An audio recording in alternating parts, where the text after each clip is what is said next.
আপনার নাম? আমার নাম বিচারপতি শামসুদ্দিন চৌধুরী মানিক। বিচারপতি শামসুদ্দিন মানিক। মানিক কে?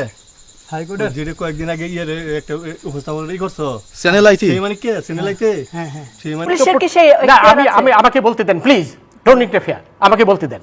অবশ্যই পুলিশের অধিকার আছে তাদেরকে গুলি করে মেরে ফেলা, অবশ্যই আছে।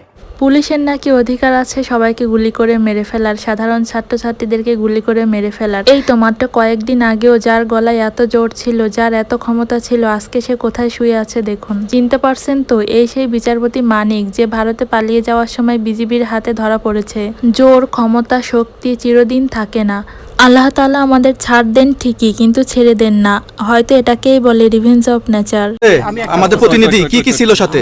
আপনার সাথে কি কি ছিল এটা বলেন। আমার সাথে ছিল ব্রিটিশ পাসপোর্ট, হ্যাঁ, বাংলা পাসপোর্ট, বাংলা পাসপোর্ট, টাকা 40,000 টাকা ছিল। কালকে যে দুজন টাকা নিছে ওদের কাছে কত টাকা ছিল? ওরা নিচে ধরেন 60-70 মতো। 60-70 লাখ।